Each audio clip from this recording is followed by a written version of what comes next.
आज सकाळच्या नाश्त्याला बनवत होते मी मंचुरन. तो मंचुरन स्वच्छ धुवून चांगला घेतला आहे. नंतर कापते. पहिले छोटे मोठे तुकडे चाकूने घेतले कापून, नंतर मग चॉपरने घेतले मी कापून बारीक करून चांगले. चाकूने वेळ लागला असता, सकाळचा टाईम होता म्हणून जास्त वेळही नव्हता.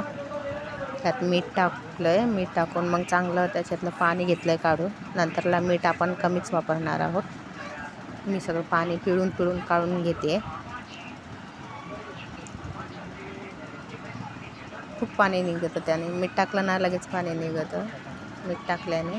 मग त्याच चॉपरमध्ये मी कांदा घेतला आहे का बारीक चिरून, आणि मग बीट घासून घेतला आहे खोबरे किसने. बीट आणि कोथिंबीर मग 3 चम्मच टाकला आहे मी. आणि मग मैदा टाकला आहे 4-5 चम्मच.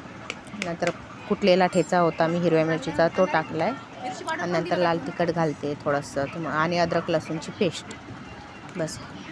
आणि मिक्स करून घेतलं आहे. मीठ पण टाकलं आहे थोडंसं.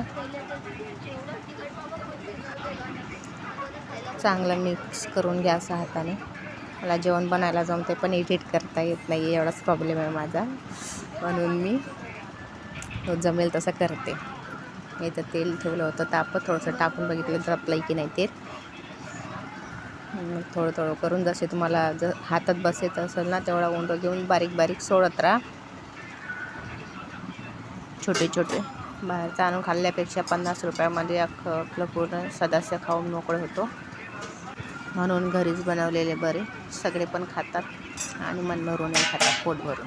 म्हणते कधी भरत नाही, मुलांचं पण पोट मात्र नक्की भरतं. चांगलं मंद आचेवरती त्यांना लाल जरद होईपर्यंत भाजून घ्यायचं. भाजता सुगंध पण खूप छान सुटतो. मंचुरनचा वास सुगंध फार दुसऱ्या-तिसऱ्या घरापर्यंत जातोय. मस्त लाल जरा असे होऊ द्या मंचुरन. मग बघा त्याची टेस्ट मस्त कुरकुरीत पण होते.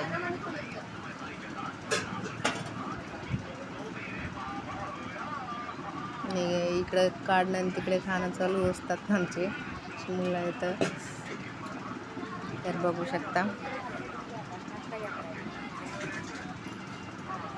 बघा आता झाले तर दुसरा घाणा पण तळून तयार आहे माझा. रेसिपी कशी वाटली नक्की सांगा. लाईक करा, शेअर